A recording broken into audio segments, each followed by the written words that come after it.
Meu nome é Juliana, tenho 35 anos e nunca pensei que a casa dos meus sonhos no lago se tornaria um campo de batalha familiar. Depois de escapar da minha infância caótica, trabalhei 80 horas por semana em tecnologia para conseguir comprar este santuário de 5 milhões. Aquela manhã de domingo mudou tudo. Minha irmã Camila apareceu na minha porta com malas. Vamos nos mudar na segunda, ela sorriu. O pai já autorizou. Peguei meu celular quando o sistema de segurança apitou. Movimento detectado, invasão registrada na minha porta dos fundos. Meu pai e minhas sobrinhas já estavam entrando. Antes de continuar esta história, me diga de onde você está assistindo nos comentários abaixo. Dê um like e se inscreva se você já teve familiares que pensaram que seus limites eram apenas sugestões. Crescendo, nossa casa estava sempre em desordem. Meus pais deixaram claro desde cedo que minha irmã mais nova, Camila, era a favorita deles. Enquanto ela recebia roupas novas e os brinquedos mais modernos, eu usava roupas de segunda mão e aprendi a apreciar os livros da biblioteca como minha forma de entretenimento. Papai levava Camila para pescar nos fins de semana, enquanto eu ficava em casa ajudando mamãe com as tarefas. Quando o Natal chegava, a pilha de presentes debaixo da árvore sempre pendia pesadamente na direção de Camila. Camila é mais sensível. Minha mãe explicava quando eu questionava a desigualdade. Ela precisa de mais apoio. Mas esse padrão continuou muito além da infância. Quando chegou a época das inscrições para a faculdade, meus pais esgotaram suas economias para mandar Camila para uma prestigiosa universidade particular, enquanto me diziam que uma faculdade comunitária seria mais prática para alguém como eu. Eu não ressentia Camila por isso. Ela era tanto um produto da criação disfuncional de nossos pais, quanto eu. Mas prometi a mim mesma que criaria meu próprio caminho.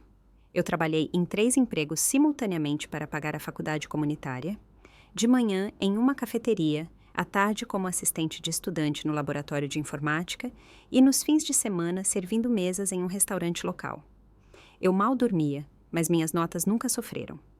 Depois de 2 anos, eu havia economizado o suficiente para me transferir para uma universidade pública, onde me formei em ciência da computação. A faculdade foi financeiramente difícil. Houve noites em que sobrevivi com miojo e dormi na biblioteca 24 horas, porque meu apartamento estava muito frio quando não podia pagar a conta de aquecimento. Mas me formei com honras e dívidas estudantis mínimas, graças a bolsas de estudo e minha ética de trabalho incansável. Minha carreira em tecnologia começou por baixo. Eu era desenvolvedora júnior em uma startup que não podia pagar os salários do mercado, mas a experiência foi inestimável.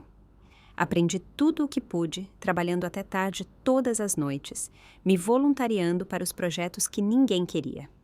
Após 3 anos, consegui uma posição em uma empresa de tecnologia maior, com um salário melhor. 5 anos depois, eu liderava minha própria equipe. Aos 30, fundei minha própria empresa de consultoria de software. O sucesso não veio da noite para o dia. Houve projetos fracassados, clientes difíceis e meses em que eu não tinha certeza se conseguiria pagar a folha de pagamento. Mas, gradualmente, minha reputação cresceu e minha conta poupança também. A casa no lago era meu sonho desde os 12 anos. A família da minha melhor amiga, Lívia, me levou para sua cabana no lago um verão, e eu me lembro da paz que senti assistindo ao pôr do sol sobre a água. Aquela semana foi a única vez na minha infância que me lembro de me sentir verdadeiramente relaxada. Prometi a mim mesma que um dia teria meu próprio lugar assim. Quando completei 34 anos, após anos economizando e investindo cuidadosamente, finalmente tive o suficiente para a entrada em uma propriedade à beira do lago. Passei 6 meses procurando até encontrar o lugar perfeito. Uma cabana de cedro com 3 quartos, grandes janelas com vista para a água, uma varanda envolvente e um pier particular. Por 5 milhões de reais, isso esticou meu orçamento ao limite absoluto. Mas quando pisei naquela varanda pela primeira vez, soube que era por isso que eu havia trabalhado a vida inteira. A casa no lago se tornou meu santuário. Eu a mobiliei com cuidado, economizando para cada peça em vez de me endividar. Plantei um jardim no lado sul, instalei uma fogueira perto da água e comprei um pequeno barco que aprendi a operar sozinha. Cada canto daquela casa representava meu trabalho duro e determinação. Era o primeiro lugar que era verdadeiramente meu, sem concessões, sem sacrifícios pelos outros. Meu relacionamento com minha família permaneceu tenso, mas civilizado durante esses anos. Trocávamos presentes de aniversário e Natal, ligávamos ocasionalmente e eu os visitava nos principais feriados. Eles sabiam do meu sucesso, mas pareciam considerá-lo um golpe de sorte em vez do resultado do meu trabalho duro. Camila havia se casado com seu namorado da faculdade, João. Logo após a formatura, teve filhas gêmeas e se mudou para uma bela casa no subúrbio que nossos pais os ajudaram a comprar. No último ano, eu vinha me esforçando mais para reconstruir meu relacionamento com Camila. O tempo e a distância haviam suavizado parte do meu ressentimento, e eu genuinamente queria ter um relacionamento com minhas sobrinhas, que agora tinham 7 anos. Começamos a ter jantares mensais e eu as convidei para a casa no lago 2 vezes para visitas de fim de semana, que foram surpreendentemente bem. Eu pensei que estávamos progredindo em direção a um relacionamento adulto mais saudável. Mal sabia eu que aquelas visitas não eram apenas tempo de união familiar, eram missões de reconhecimento. Aquela manhã de domingo começou como qualquer outra. Acordei cedo, fiz café e o levei para uma varanda para ver o nascer do sol sobre o lago. A água ainda espelhava perfeitamente o céu rosa e laranja. Uma garça azul estava imóvel perto do meu pier, observando os peixes. Esses momentos de silêncio eram o que eu mais amava na minha casa no lago. Eu ainda estava de roupão quando ouvi pneus no cascalho da entrada. Curiosa, andei até a frente da casa para ver um SUV familiar estacionando ao lado do meu carro. Camila e João saíram. Mas o que me surpreendeu foi o reboque engatado em seu veículo, empilhado com móveis e caixas cobertas por lonas. Bom dia, Ju, Camila chamou alegremente, como se aparecer sem avisar, com o que parecia ser todos os seus pertences fosse perfeitamente normal. Desculpe, chegamos cedo, mas as meninas estavam muito animadas para esperar. Eu fiquei paralisada nos degraus da frente, com a caneca de café na mão, enquanto minhas sobrinhas saíam do banco de trás e corriam em minha direção. Tia Juliana, vamos morar com você agora, gritou Laura, de 7 anos, jogando os braços em volta da minha cintura. O quê? Olhei para Camila em confusão. Do que ela está falando? O sorriso de Camila se alargou enquanto ela se aproximava, com João atrás dela, parecendo desconfortável. Vamos nos mudar na segunda, ela sorriu. O pai já autorizou. Estamos tão animados para começar nossa vida no lago. Senti como se tivessem jogado um balde de água fria em mim. Camila, do que você está falando? Ninguém pode autorizar pessoas a se mudarem para minha casa, exceto eu. Seu sorriso vacilou um pouco, mas ela continuou como se eu tivesse entendido mal algo simples. Bem, o pai disse que tudo bem. A casa é grande o suficiente para todos nós. Além disso, família ajuda família. João perdeu o emprego na empresa no mês passado e as meninas precisam de um ambiente familiar estável. João evitou o contato visual, arrastando os pés no cascalho. Esta foi a primeira vez que ouvi sobre a perda de seu emprego. Sinto muito pelo emprego do João, eu disse com cuidado. Mas isso não significa que vocês podem se mudar para a minha casa. Esta não é uma propriedade da família. Eu a comprei com meu próprio dinheiro. A expressão de Camila endureceu. Não seja egoísta, Ju. Você tem 3 quartos e mora aqui sozinha. Para que precisa de todo esse espaço? Não é como se você tivesse sua própria família. A crueldade casual daquela declaração me atingiu como um tapa. Eu havia escolhido focar na minha carreira em vez de namorar, mas Camila sabia que eu sempre quis ter filhos um dia. Ela estava usando meu status de solteira contra mim. Meu estado civil não tem nada a ver com quem mora na minha casa, respondi, lutando para manter minha voz firme. Sinto muito pela sua situação. Mas vocês não podem se mudar para cá. Vocês deveriam ter discutido isso comigo antes de fazer qualquer plano. Nós discutimos, insistiu Camila. Conversamos sobre isso com mamãe e papai na semana passada, e eles concordaram que era a solução perfeita. Papai disse que você entenderia assim que explicássemos. Por que o pai teria alguma palavra sobre quem mora na minha casa? Perguntei, ficando cada vez mais frustrada. Camila revirou os olhos como se eu estivesse sendo deliberadamente obtusa. Porque é propriedade da família, Ju, é assim que as coisas funcionam. Quando um de nós tem algo, compartilhamos com os outros. Você sempre foi tão estranha com suas coisas. Lembra como nunca me deixava pegar suas roupas emprestadas no ensino médio?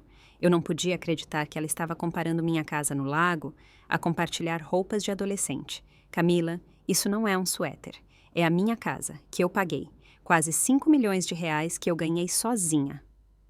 João finalmente falou, sua voz baixa.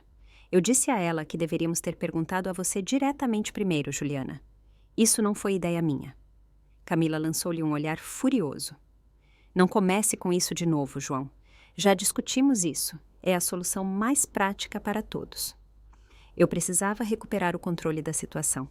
Olha, fico feliz em ajudar vocês a organizar suas finanças ou a procurar emprego, mas vocês não podem se mudar para cá. Isso é definitivo. O rosto de Camila ficou vermelho de raiva. Você sempre se acha melhor que nós só porque ganha mais dinheiro. Bem, adivinha, algumas coisas são mais importantes que dinheiro, como família. Algo que você claramente não entende. Isso não tem nada a ver com quem é melhor, eu disse. É sobre respeitar limites e não fazer suposições sobre minha propriedade. Antes que Camila pudesse responder, meu telefone tocou. Era nosso pai. Camila sorriu presunçosamente, como se a ligação dele provasse seu ponto. Viu, o pai quer ter certeza de que tudo está correndo bem com a mudança. Atendi o telefone, afastando-me alguns passos do grupo. Juliana, a voz do meu pai ecoou pelo alto-falante. Sua irmã já chegou? Sua mãe quer saber se eles precisam de ajuda para descarregar. Pai, eu disse com firmeza, você disse a Camila que ela poderia mudar a família dela para a minha casa? Claro que disse. Ele respondeu casualmente. É a solução perfeita para a situação deles. João está passando por uma fase difícil e você tem todo esse espaço. Para que serve a família se não para ajudar uns aos outros? Pai, esta é a minha casa que eu paguei. Você não tem autoridade para dizer às pessoas que elas podem morar aqui. Houve uma pausa na linha. Agora, Juliana, não seja difícil. Sua irmã tem filhos para pensar. Você está sendo egoísta. A acusação familiar atingiu um nervo. Durante toda a minha infância, sempre que eu não dava a Camila o que ela queria, eu era rotulada de egoísta. Era a ferramenta favorita deles para me manipular a ceder. Não estou sendo egoísta por querer morar na minha própria casa sem colegas de quarto inesperados, eu disse. Camila e João precisam encontrar sua própria solução. Estou disposta a ajudar, mas não assim. Sua mãe e eu estamos muito desapontados com você, ele disse. Nós te criamos melhor do que isso. Enquanto discutíamos, percebi que Camila havia se afastado para o lado da casa, com o telefone na mão, gesticulando como se estivesse dando direções a alguém. Esta não seria uma conversa fácil e eu tinha a sensação de que estava prestes a piorar muito. A discussão com meu pai continuou, sua voz ficando cada vez mais severa a cada minuto que passava. Era um tom que eu reconhecia da infância, aquele que precedia castigos e privilégios sendo revogados.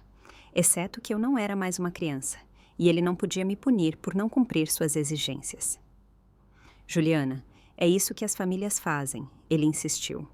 Quando eu era criança, meu tio se mudou para nossa casa por 3 anos após o divórcio. Meus pais nunca reclamaram uma vez. Essa foi a escolha deles, respondi. Não lhes foi dito depois do fato que alguém já havia decidido por eles. Você sempre foi difícil em compartilhar. Ele suspirou dramaticamente. Sua mãe e eu estamos preocupados com sua incapacidade de pensar nos outros. Este sucesso mudou você, e não para melhor. A ironia não passou despercebida por mim.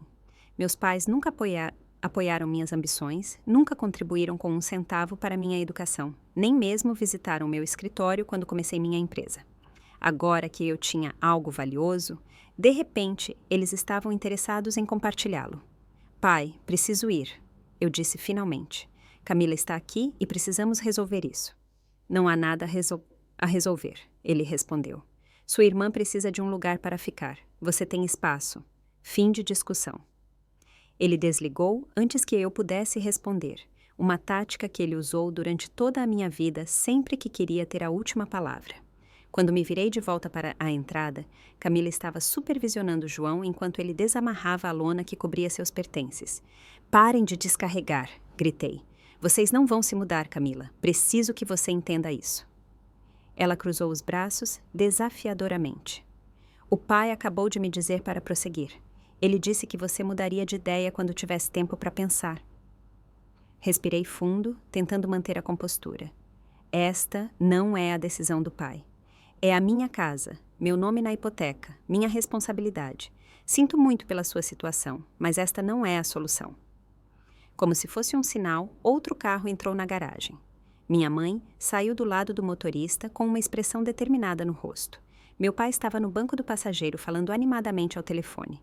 Na hora certa, Camila murmurou. Mamãe vai fazer você entrar na razão. Enquanto minha mãe se aproximava, memórias inundaram minha mente. Ela sempre foi a mediadora nas disputas familiares, o que inevitavelmente significava me persuadir a ceder a tudo o que Camila queria.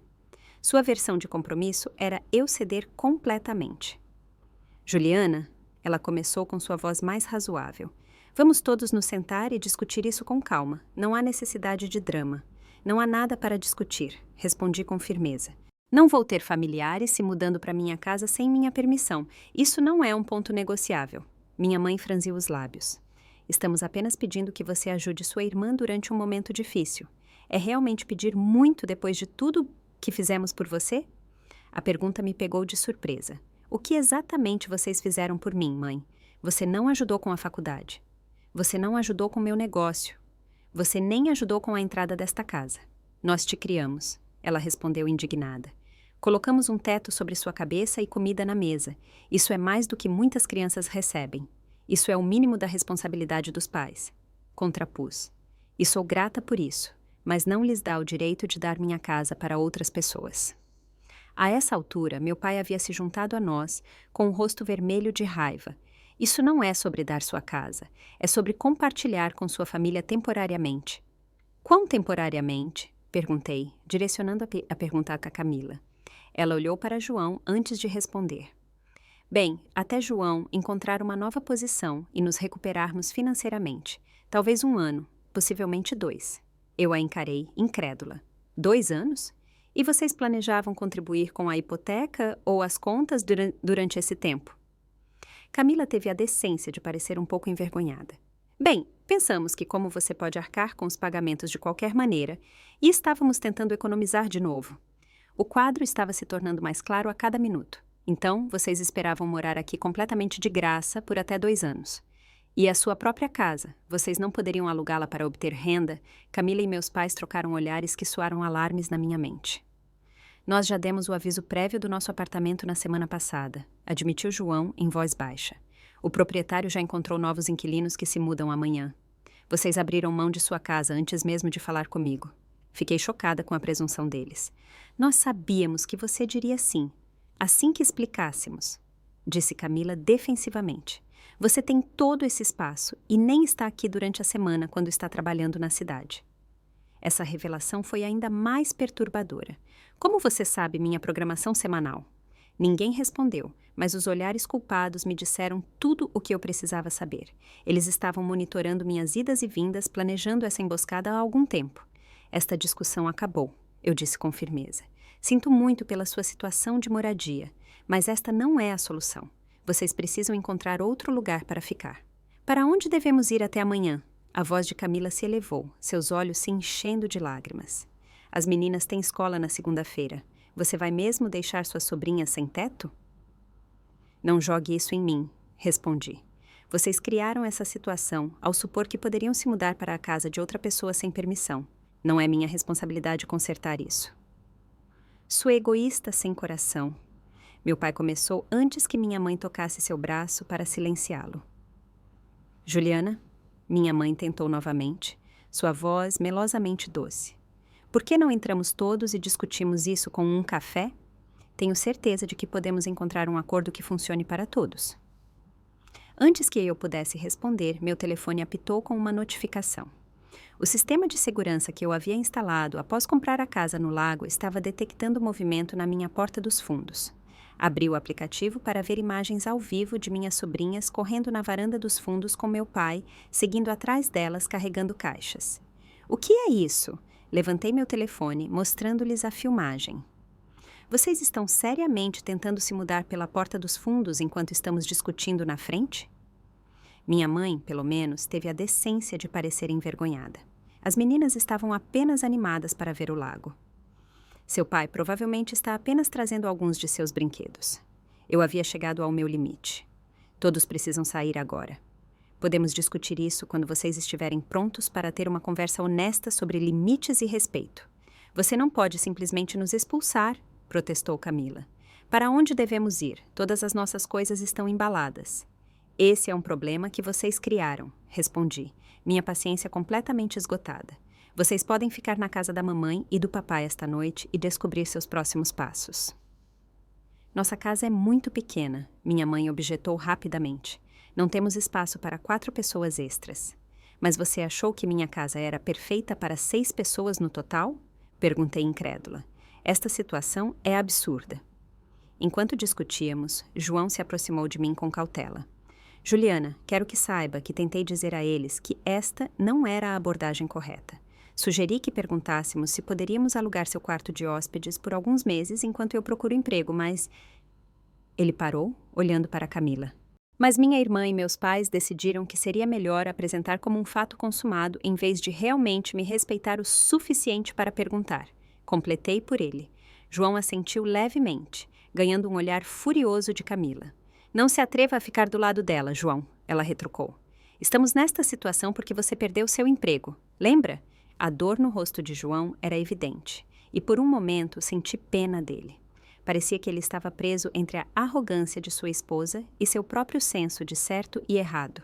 Preciso que todos vocês saiam agora, afirmei com firmeza. Peguem suas caixas, peguem as meninas e vão. Podemos conversar amanhã, quando todos estiverem mais calmos. Mas como eu logo descobriria, a situação estava prestes a piorar muito. Enquanto eu enfrentava minha família na entrada, meu telefone vibrou novamente com outro alerta de segurança. Olhei para baixo e vi mais movimento detectado na porta dos fundos. Desta vez, a câmera mostrava as filhas de Camila, Laura e Luísa, tentando espiar pelas janelas, enquanto meu pai estava por perto com mais caixas. O pai ainda está tentando mover coisas para minha varanda, eu disse, mostrando o celular com a filmagem. Isso precisa parar agora mesmo. Sem esperar por uma resposta, caminhei rapidamente pelo lado da casa em direção à varanda dos fundos. Quando cheguei, encontrei não apenas alguns brinquedos, como minha mãe havia afirmado, mas pilhas de caixas rotuladas, cozinha, roupas das meninas e escritório da Camila. Meu pai estava instruindo as meninas sobre onde suas camas iriam quando eles removessem os móveis desnecessários dos quartos de hóspedes. Pai, chamei bruscamente. O que você está fazendo? Acabei de dizer a todos que isso não vai acontecer. Ele se virou, sem parecer nem um pouco envergonhado. As meninas estão animadas com seus novos quartos com vista para o lago. Não há motivo para desapontá-las, porque você está sendo teimosa. Notei Laura sussurrando algo para Luísa, que assentiu com entusiasmo. O papai disse que talvez até ganhemos um cachorrinho, agora que teremos um quintal. Laura me informou com uma excitação inocente. Olhei para meu pai, incrédula. Você prometeu um cachorro a elas também, na minha casa, sem nem me perguntar. Crianças precisam de animais de estimação, ele respondeu com desdém. Além disso, este lugar é perfeito para um cachorro, todo esse espaço ao ar livre sendo desperdiçado. A maneira casual como ele discutia fazer mudanças drásticas na minha casa e no meu estilo de vida sem minha contribuição era enfurecedora. Como se eu fosse uma não-entidade na minha própria vida, uma personagem coadjuvante no drama familiar em vez da proprietária desta propriedade. A essa altura, Camila, João e minha mãe haviam se juntado a nós na varanda. O quarto com vista para o lago pega o sol da manhã, Camila estava dizendo a João, apontando pelas janelas. Pensei que poderíamos ficar com aquele e deixar as meninas com o quarto que tem as estantes embutidas. Parem, interrompi em voz alta. Parem de fazer planos sobre a minha casa. Ninguém vai se mudar para cá. Ninguém vai ganhar novos quartos. E absolutamente ninguém vai ganhar um cachorrinho. O rosto de Laura se contorceu com isso, e ela começou a chorar. Camila imediatamente se ajoelhou ao lado dela, lançando-me um olhar acusador. Está tudo bem, querida. A tia Juliana está apenas tendo um dia ruim. Ela não quer dizer isso. Sim, eu quero dizer isso, com certeza. Insisti, embora tenha suavizado meu tom para o bem da minha sobrinha. Laura, sinto muito, mas seus pais não deveriam ter prometido coisas a vocês sem falar comigo primeiro. Mas o vovô disse que você ficaria feliz em compartilhar. Luísa interveio, parecendo confusa. Ele disse, como você está sozinha, precisa de companhia. Virei-me para meu pai, a fúria crescendo dentro de mim. Há quanto tempo vocês estão planejando isso? E o que mais vocês têm dito a elas? Sua expressão era impenitente ou era impenitente? Estamos discutindo isso há alguns meses. desde que João perdeu o emprego. Faz todo o sentido. Sua irmã tem uma família para sustentar. Você tem espaço extra. A solução é óbvia. Alguns meses, repeti, atônita, e nunca ocorreu a nenhum de vocês me incluir nessas discussões sobre minha própria casa. Sabíamos que você pensaria demais, explicou minha mãe, como se isso justificasse tudo. Você sempre complica mais as coisas do que o necessário. Eu precisava entender o escopo completo de sua presunção. O que mais vocês planejaram sem me contar? Meu pai e minha mãe trocaram olhares, mas Camila respondeu antes que eles pudessem. Já contamos à família toda sobre nossa mudança para o lago. Tia Sônia está planejando nos visitar aqui no próximo feriado prolongado. Vocês andam dizendo a todo mundo que moram aqui antes mesmo de me perguntar.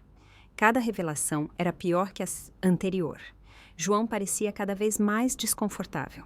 Camila também. Bem, ela pode ter postado algumas fotos nas redes sociais sobre nossa emocionante mudança para a casa de lago da família. Peguei meu celular e rapidamente encontrei o perfil de Camila.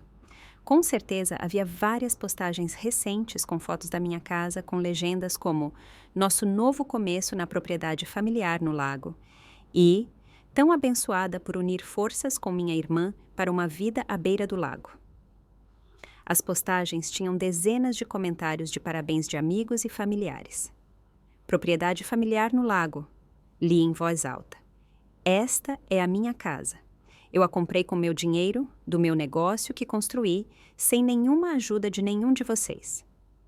"Bem, tecnicamente somos todos família", disse minha mãe em tom apaziguador. "Então, de certa forma, é uma propriedade da família." Fiquei sem palavras. O nível de arrogância era impressionante. "Há outra coisa que você deveria saber", disse João em voz baixa, ignorando o olhar de advertência de Camila. "Seus pais têm dito a Camila que você eventualmente deixaria a casa para os filhos dela de qualquer maneira, já que você não tem seus próprios filhos. Eles sugeriram que esse arranjo seria apenas acelerar o cronograma. Meu sangue gelou quando me virei para meus pais. Vocês disseram a eles que eles herdariam minha casa. É por isso que vocês acham que isso está certo." Meu pai pigarreou. "É apenas bom senso, Juliana. Propriedades familiares devem permanecer na linhagem da família. Como você não tem filhos, naturalmente, as filhas de sua irmã herdariam. É o arranjo lógico." "Eu tenho 35 anos, exclamei. "Eu ainda poderia ter meus próprios filhos. Eu poderia deixar minha propriedade para quem eu quisesse. E mais importante, não vou morrer tão cedo, então discutir minha herança é completamente inadequado." "Não seja dramática", suspirou minha mãe. "Ninguém está falando sobre você morrer. Estamos apenas sendo práticos sobre os bens da família." Notei que vários dos meus vizinhos haviam saído em suas varandas, observando o drama se desenrolar com interesse indisfarçado. Isso era humilhante e também enfurecedor. Mamãe postou no nosso grupo de família no chat que teríamos uma festa de inauguração da casa no próximo fim de semana.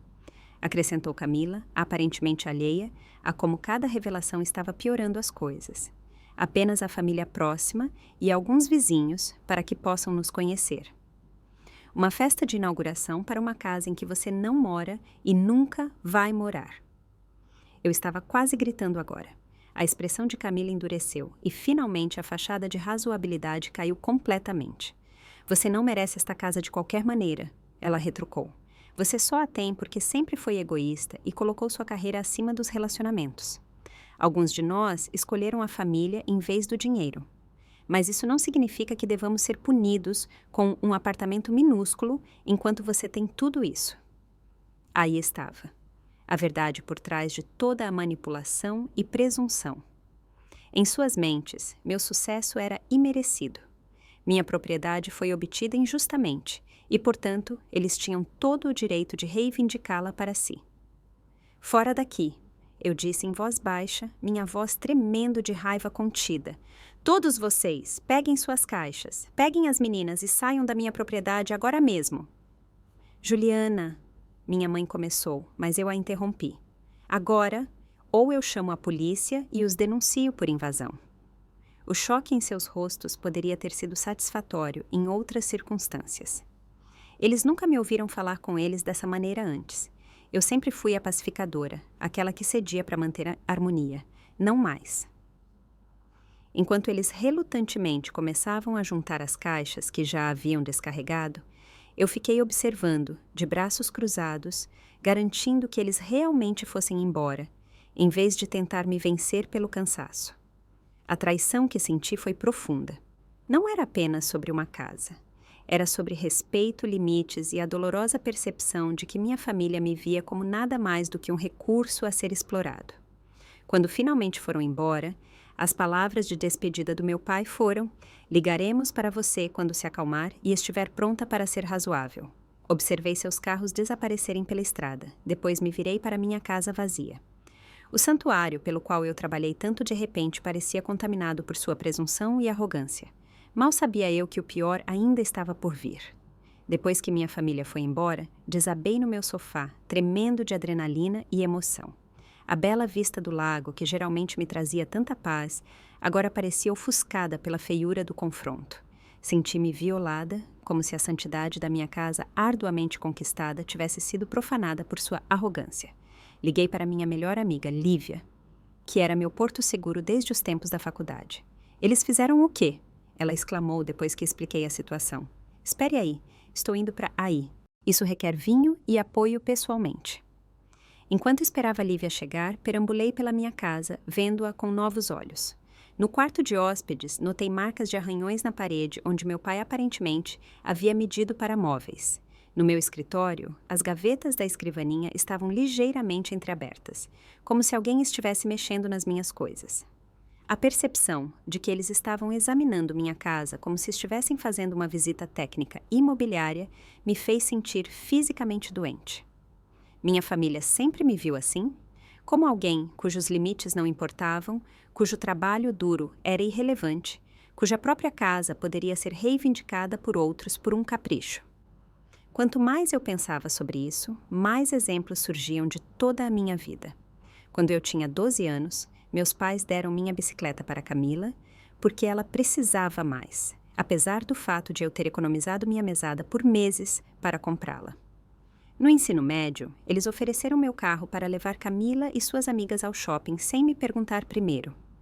Na faculdade, eles deram meu quarto para Camila, movendo permanentemente meus pertences restantes para o porão sem me avisar primeiro. O padrão era claro e se estendia muito além da dinâmica normal entre irmãos. Minha propriedade, meu espaço, meus limites nunca foram respeitados. Eu fui condicionada desde a infância a ceder aos desejos e necessidades de Camila, a ponto de agora eles genuinamente não conseguirem entender por que eu não entregaria minha casa. Quando Lívia chegou, ela me encontrou sentada no chão da cozinha, com lágrimas escorrendo pelo rosto. "Ah, querida", disse ela, pousando o vinho e me envolvendo em um abraço. "Sinto muito. O que eles fizeram é além de inadequado." Nas horas seguintes, Lívia ouviu enquanto eu desabafava tudo o que minha família havia dito e feito. Sua indignação em meu nome foi validadora. Eu não estava exagerando. Isso não era um comportamento familiar normal.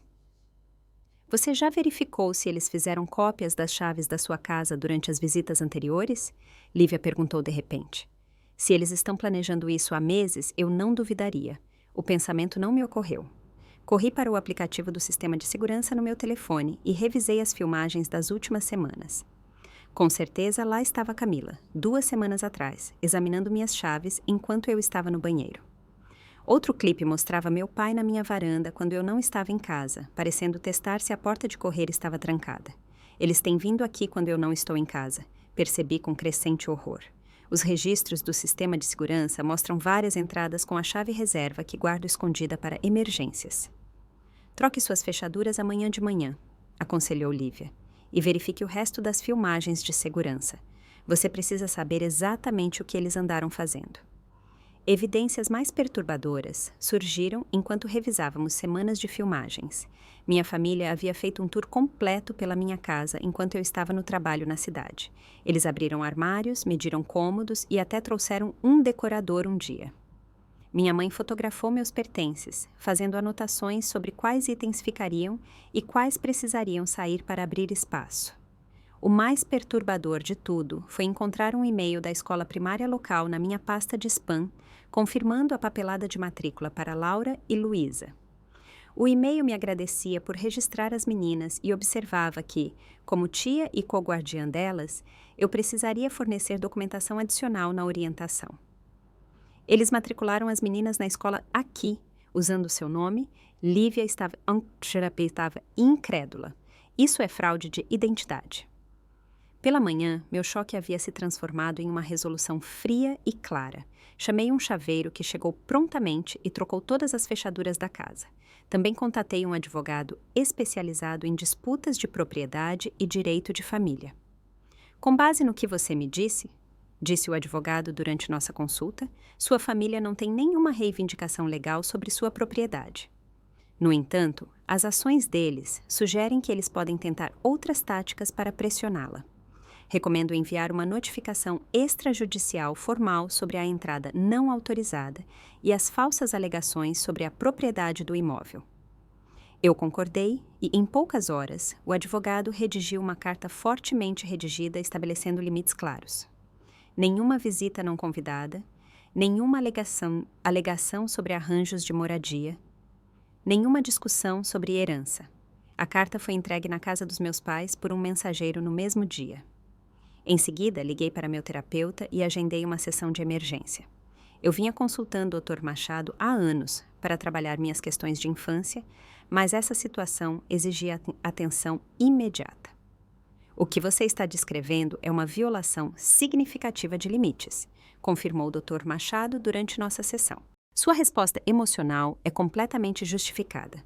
O importante agora é determinar como você quer lidar com isso daqui para frente. Não sei se consigo ter um relacionamento com eles depois disso, admiti. O nível de desrespeito é impressionante. Você não precisa tomar essa decisão agora, ele me assegurou. Concentre-se em estabelecer limites firmes primeiro. A natureza do seu futuro relacionamento pode evoluir com base em como eles respeitam esses limites. Naquela noite, as ligações da família estendida começaram. Primeiro veio tia Sônia, expressando preocupação com o mal-entendido com os arranjos da casa no lago. Em seguida, tio Roberto ligou para me lembrar sobre as obrigações familiares. Minha prima Jéssica mandou uma mensagem dizendo que estava desapontada com minha atitude egoísta. Ficou claro que meus pais e Camila estavam espalhando sua versão dos acontecimentos por toda a família, me pintando como a vilã que estava negando abrigo à família de sua pobre irmã por puro egoísmo. A gota d'água veio quando recebi um e-mail de Camila com o assunto. Um acordo razoável. Dentro havia uma proposta detalhada de como compartilharíamos a casa no lago. Ela e João ocupariam o quarto principal, já que precisavam do banheiro anexo para as meninas. Eu me mudaria para o quarto menor, que seria perfeitamente adequado para uma pessoa. Eles exigiriam o uso dos espaços de convivência principais durante o horário familiar. Mas eu poderia ter um tempo privado à noite, depois das 21 horas, quando as meninas estivessem na cama. O e-mail concluía com: estamos dispostos a contribuir com $1.000 mensais para as contas assim que João encontrar um emprego, o que prova que estamos sendo mais do que justos. Mamãe e papai concordam que isso é extremamente generoso da nossa parte. Algo dentro de mim estalou. A audácia, a arrogância, o completo desrespeito pelo fato de que esta era a minha casa, pela qual eu trabalhei minha vida inteira para pagar. $1.000 para as contas de uma casa de R$5 milhões que eu paguei inteiramente sozinha era a ideia deles de generosidade. Encaminhei o e-mail ao meu advogado com uma mensagem curta. Quero a resposta legal mais forte possível para isso. Então eu fiz algo que nunca tinha feito antes. Bloqueei os números dos meus pais e de Camila no meu celular. Bloqueei-os nas redes sociais. Configurei filtros de e-mail para redirecionar suas mensagens para uma pasta separada que eu não precisaria ver. Pela primeira vez na minha vida, eu estava cortando a capacidade deles de me manipular e pressionar. A sensação de alívio foi imediata e poderosa. Por 35 anos, eu estive constantemente acessível às suas exigências e chantagens emocionais. O simples ato de me desconectar foi como remover algemas que eu não havia reconhecido totalmente que estavam lá. Naquela noite, sentada na minha varanda observando o pôr do sol sobre o lago, percebi que estava em um ponto de virada. Eu poderia continuar o padrão de toda a minha vida, eventualmente cedendo para manter a paz, ou poderia finalmente me manter firme, protegendo o que eu trabalhei tanto para alcançar. A escolha era clara. Amanhã eu os confrontaria uma última vez e tudo mudaria. Na manhã seguinte ao bloqueio da minha família, acordei e encontrei 17 chamadas perdidas de vários parentes no meu telefone fixo, que eu havia esquecido de desligar. Havia também 3 e-mails do meu pai com assuntos cada vez mais graves. Precisamos conversar. Depois, pare de agir como criança. E, finalmente, este é seu último aviso. Encaminhei todos para meu advogado sem ler o conteúdo. Ela me ligou em 1 hora. Esses e-mails contêm uma linguagem preocupante, explicou ela. Seu pai está ameaçando ir à sua casa com um caminhão de mudança neste fim de semana, independentemente de seus desejos, alegando que, como seu pai, ele tem o direito de tomar decisões sobre sua propriedade se você estiver agindo irracionalmente. Ele não tem direito legal de fazer isso, eu disse. Alarmada mesmo assim. Absolutamente nenhum, ela confirmou. Mas, dadas as declarações dele, recomendo que tomemos precauções adicionais. Redigi um pedido de ordem de restrição com base nas entradas não autorizadas e nessas ameaças. Podemos entrar com o pedido hoje, se você se sentir confortável em prosseguir. Hesitei apenas brevemente. Uma ordem de restrição contra meus próprios pais e irmã parecia extrema, mas o comportamento deles havia ultrapassado em muito o desacordo familiar normal para algo potencialmente perigoso. Faça isso, decidi. E podemos também enviar uma carta formal à escola, esclarecendo que não autorizei a matrícula das minhas sobrinhas? Já foi feito, ela me assegurou. Também preparei uma declaração para a associação de moradores do seu condomínio e para a delegacia de polícia local explicando a situação, caso sua família tente obter acesso alegando que mora lá. Passei o resto do dia implementando medidas de segurança adicionais. Instalei uma campainha com vídeo, adicionei luzes com sensor de movimento ao redor da propriedade e programei o sistema de segurança para me alertar imediatamente sobre qualquer atividade. Também conversei com meus vizinhos mais próximos, explicando brevemente que meus familiares não estavam autorizados a acessar minha casa, apesar do que pudessem alegar. Assim que terminei esses preparativos, meu telefone fixo tocou novamente. Esperando outro parente, quase não atendi, mas quando verifiquei o identificador de chamadas, fiquei surpresa ao ver o número de celular de João. Juliana, é o João. Estou ligando de um orelhão porque não queria que a Camila soubesse que estou te contatando. Sua voz soava tensa e senti uma pontada de simpatia, apesar de tudo. O que você quer, João? Quero me desculpar, disse ele, as palavras saindo rapidamente como se ele pudesse perder a coragem. O que eles estão fazendo, o que tentamos fazer, está errado. Eu sabia que estava errado desde o início, mas me deixei pressionar por causa da nossa situação financeira. Permaneci em silêncio, esperando que ele continuasse. Seus pais têm enchido a cabeça da Camila com essa ideia de que seu sucesso é de alguma forma injusto, que os recursos da família devem ser distribuídos igualmente, independentemente de quem os ganhou. Quando perdi meu emprego, eles a convenceram de que este plano fazia todo o sentido. Ele fez uma pausa. Eu deveria tê-los enfrentado antes. Sinto muito. Agradeço o pedido de desculpas. Eu disse com cuidado, mas isso não muda o que aconteceu. Eu sei, ele respondeu. Não estou ligando para pedir que você reconsidere. Estou ligando para te avisar. Eles estão planejando aparecer na sua casa amanhã à tarde.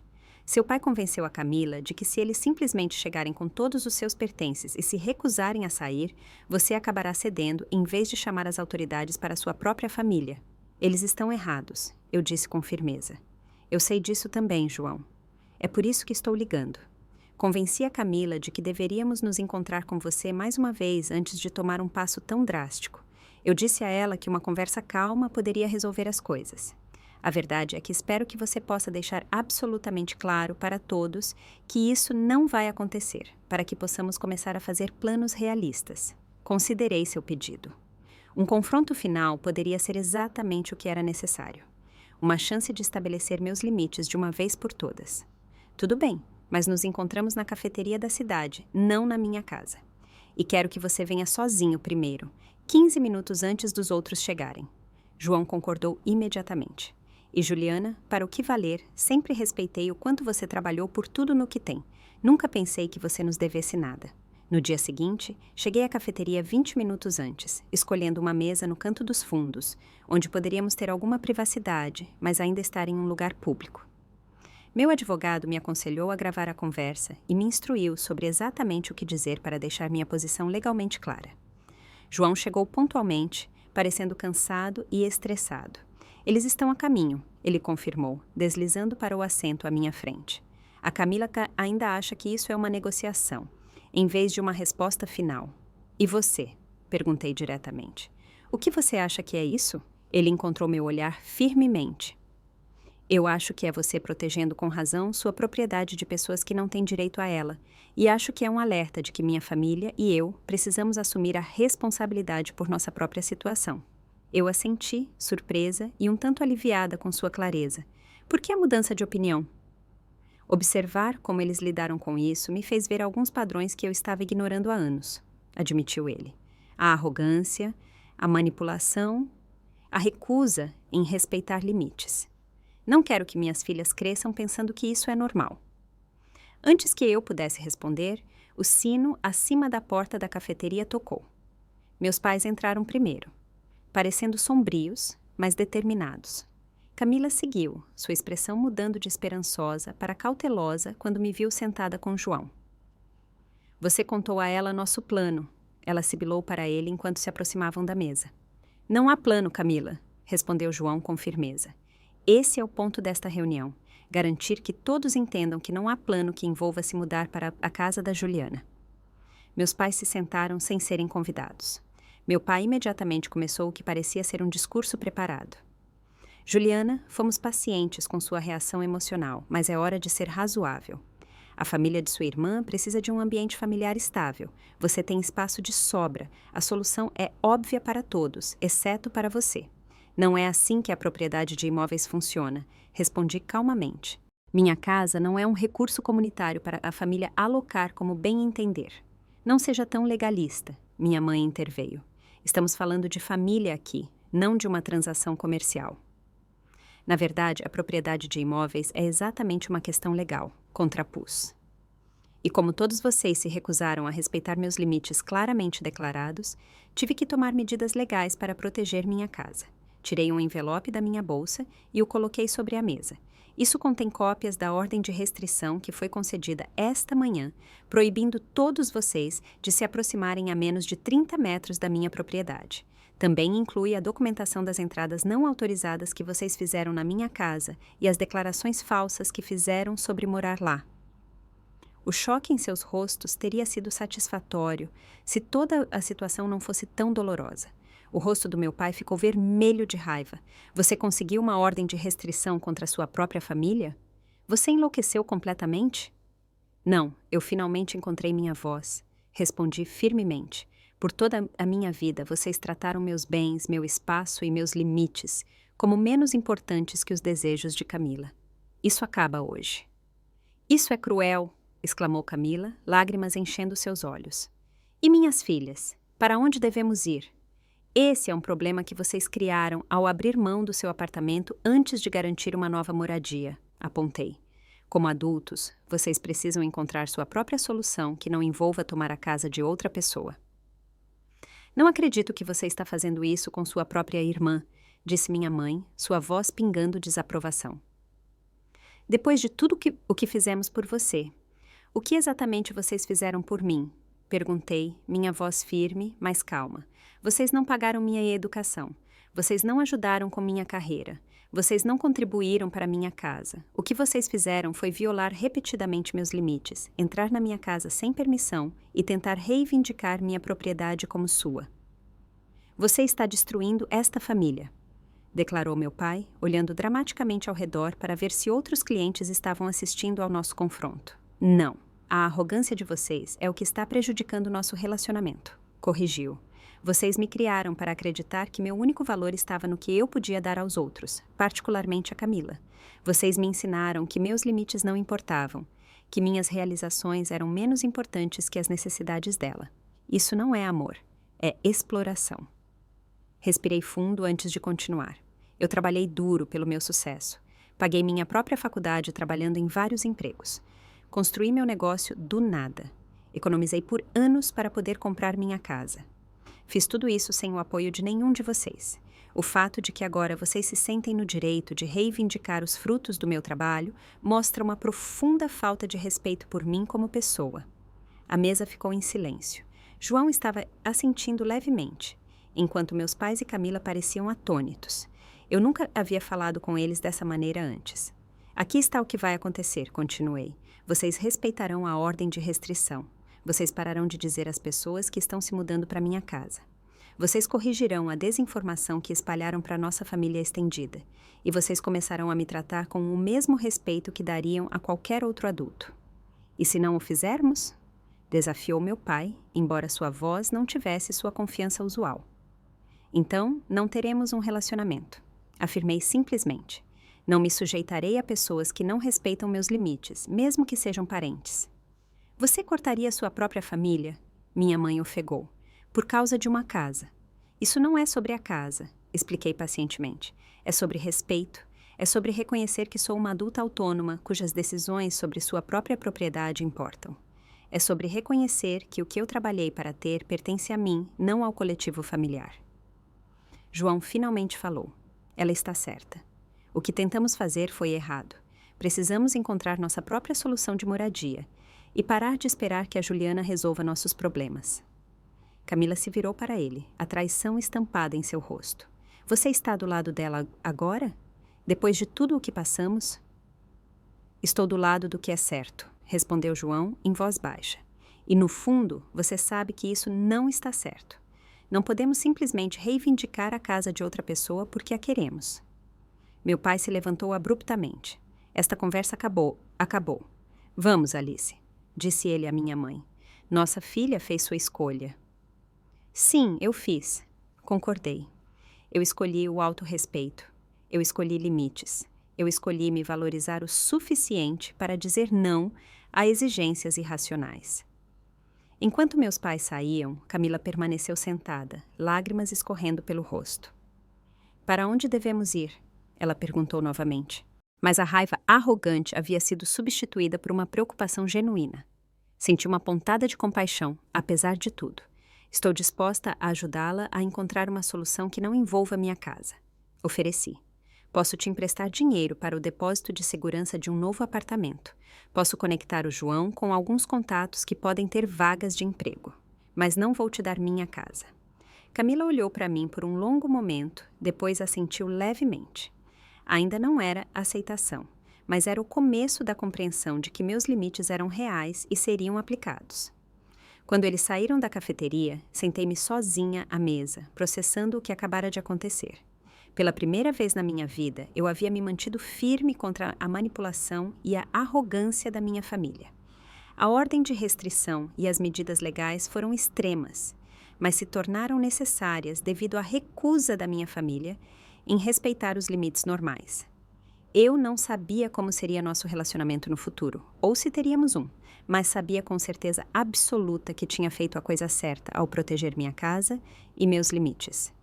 O que quer que viesse a seguir, eu enfrentaria com a mesma determinação que me trouxe até aqui.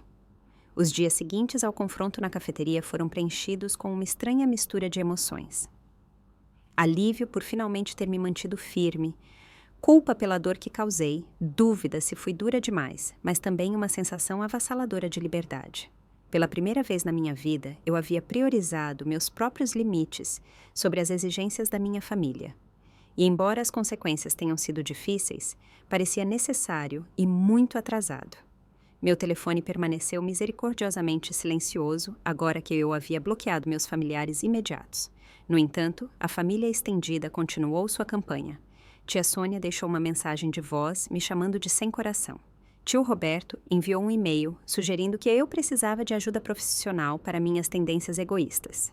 A prima Jéssica postou comentários vagos, mas diretos, nas redes sociais sobre traidores da família que eram claramente direcionados a mim. Compartilhei essas mensagens com meu terapeuta, Dr. Machado, que validou minha decisão de manter os limites. Eles estão passando pelo que chamamos de explosão de extinção, explicou ele durante nossa sessão. Quando um padrão de comportamento que antes funcionava de repente para de funcionar, as pessoas muitas vezes intensificam dramaticamente antes de aceitar a nova realidade. Sua família o pressionou com sucesso a ceder ao longo de sua vida, e eles estão lutando para aceitar que essas táticas não funcionam mais. Será sempre tão difícil? Perguntei, exausta com o desgaste emocional. Não, ele me assegurou. Assim que eles entenderem que seus limites são firmes, a maioria das pessoas eventualmente ajusta seu comportamento. Aqueles que não conseguem se ajustar podem precisar ter um papel mais limitado em sua vida. Meus amigos forneceram outro sistema de apoio crucial durante esse tempo. Lívia vinha regularmente, trazendo jantar e ouvindo minhas dúvidas e medos. Meu colega Marcos, que havia navegado em suas próprias dinâmicas familiares complicadas, ofereceu conselhos práticos sobre como estabelecer limites saudáveis. Minha vizinha Diana, que havia testemunhado parte do confronto, trouxe um bolo e um bilhete sincero de apoio. Você não está sozinha nisso. Lívia me lembrou uma noite, enquanto estávamos sentadas na minha varanda observando o pôr do sol. Criar uma família escolhida de pessoas que te respeitam e apoiam é tão válido e importante quanto manter laços com parentes de sangue que não o fazem. 3 semanas após o confronto, recebi uma mensagem inesperada do número de João. Camila e eu encontramos um apartamento. Mudando na próxima semana. Quero te agradecer por se manter firme. Isso nos forçou a encontrar nossa própria solução, em vez de esperar que outros resolvessem nossos problemas. Este pequeno reconhecimento significou mais do que eu esperava. Pelo menos alguém na minha família entendeu o que eu estava tentando estabelecer. 1 mês depois, recebi uma carta formal dos meus pais. Preparei-me para mais acusações ou táticas manipuladoras, mas em vez disso, encontrei algo surpreendente. Um pedido de desculpas desajeitado, mas aparentemente sincero. Após reflexão, meu pai havia escrito em seu jeito formal e empolado: reconhecemos que nossa abordagem em relação à sua casa foi inadequada. Embora ainda acreditemos que a família deve se apoiar, reconhecemos que tal apoio deve ser dado livremente, não exigido ou presumido. Não era um reconhecimento completo do padrão mais profundo de desrespeito, mas era mais do que eu esperava. A carta concluía com um pedido para nos encontrarmos para almoçar em um local neutro de sua escolha, para discutir a reconstrução de nosso relacionamento. Compartilhei a carta com o Dr. Machado, que me alertou para proceder com cuidado. Este é um passo positivo, mas um pedido de desculpas não apaga uma vida inteira de violações de limites. Se você escolher se encontrar com eles, mantenha expectativas claras sobre o que você precisa deles daqui para frente. Após cuidadosa consideração, concordei em almoçar em um restaurante na cidade. A reunião foi tensa, mas civilizada.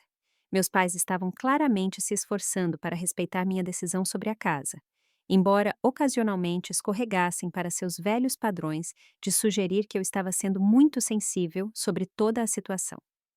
Preciso que vocês entendam algo fundamental, eu disse a eles enquanto terminávamos nossa refeição. Meu sucesso não é um recurso familiar. Minha casa não é propriedade da comunidade. Meus limites não estão em debate. Se vamos ter um relacionamento no futuro, esses fatos precisam ser inegociáveis. Eles trocaram olhares antes que minha mãe assentisse. Estamos tentando entender, Juliana. É um ajuste para nós. Sempre pensamos na família como uma unidade onde todos contribuem com o que podem. Fico feliz em contribuir para o bem-estar da família, esclareci. Mas essa contribuição precisa ser minha escolha, não algo presumido ou exigido. E não pode vir às custas da minha própria segurança ou paz de espírito. Saímos com um acordo provisório para começar a reconstruir nosso relacionamento através de breves encontros públicos uma vez por mês. Não era perfeito, mas era um começo. Meu relacionamento com Camila demorou mais para ser resolvido. 6 meses após o confronto, ela finalmente entrou em contato com um breve e-mail. João encontrou um bom cargo em uma nova empresa. Estamos instalados em nosso apartamento. As meninas sentem sua falta. Respondi com igual brevidade, sugerindo que nos encontrássemos para tomar um sorvete com as meninas em breve. Sua resposta veio surpreendentemente rápida. Sim, eu gostaria disso. E, Juliana, sinto muito pela situação da casa no lago. Eu estava errada. Esse simples reconhecimento abriu a porta para uma reconciliação cautelosa. Nosso primeiro encontro foi estranho, com Camila claramente lutando entre seu senso persistente de direito e sua nova compreensão de que meus limites eram firmes. Mas ver minhas sobrinhas novamente, ouvir sobre suas aventuras na escola e vê-las rir me lembrou do que eu esperava preservar nesses relacionamentos. No ano seguinte, a dinâmica da minha família mudou gradual, mas significativamente. A ordem de restrição acabou expirando e não a renovei, pois cumpriu seu propósito. Meus pais começaram a pedir permissão antes de visitar, uma mudança pequena, mas significativa. Camila parou de fazer comentários sobre minha casa grande e vazia. E, em vez disso, expressou interesse genuíno em minhas realizações de negócios. João, surpreendentemente, tornou-se uma espécie de aliado na manutenção desses novos limites. Tenho trabalhado com a Camila para entender a diferença entre pedir ajuda e esperá-la. Ele confidenciou durante uma visita. Estamos progredindo. As meninas também estão aprendendo sobre respeitar a propriedade de outras pessoas e não presumir que tudo é automaticamente compartilhado. As mudanças mais profundas, no entanto, foram dentro de mim. Manter-me firme contra as expectativas da minha família se espalhou para outras áreas da minha vida. Tornei-me mais confiante nas negociações de negócios, mais confortável em expressar minhas necessidades nas amizades, mais habilidosa em identificar os primeiros sinais de alerta de violações de limites. Minha casa no lago, antes contaminada pelo confronto familiar, gradualmente recuperou seu status de meu santuário. Comecei a receber pequenos grupos de amigos lá, compartilhando meu lugar especial com pessoas que respeitavam e apreciavam tanto a propriedade quanto o trabalho que levei para adquiri-la. Até convidei minhas sobrinhas para visitas ocasionais de fim de semana, ensinando-as a pescar no meu pier e a assar marshmallows na fogueira. Uma noite, sentada sozinha na minha varanda, observando as estrelas se refletirem na água parada, percebi o quão longe eu havia chegado. A culpa que inicialmente me atormentou após estabelecer limites com minha família havia se transformado em uma certeza tranquila de que eu tinha feito a coisa certa, não apenas por mim, mas por todos nós. Ao me recusar a permitir sua arrogância, eu criei a possibilidade de relacionamentos mais saudáveis, baseados no respeito mútuo em vez de obrigação e ressentimento. A jornada não foi fácil, e nossa dinâmica familiar provavelmente sempre exigirá atenção e manutenção conscientes. Mas eu descobri algo essencial. Dizer não te torna cruel. Estabelecer limites não te torna egoísta. E se defender não significa que você não ama sua família. Às vezes, é a coisa mais amorosa que você pode fazer, não apenas por si mesmo, mas por todos os envolvidos. Ao refletir sobre esta jornada, me pergunto quantos de vocês enfrentaram situações semelhantes com expectativas e limites familiares. Você já teve que se manter firme quando entes queridos ultrapassaram sua zona de conforto? Deixe-me saber nos comentários abaixo. E se esta história ressoou com você, por favor, clique no botão de curtir, se inscreva para ouvir mais experiências da vida real e compartilhe com alguém que talvez precise ouvir que não há problema em proteger o que eles trabalharam duro para conquistar. Obrigado por ouvir minha história. E lembre-se, seus limites merecem ser respeitados, e você merece a paz que vem com a firmeza em seu próprio valor.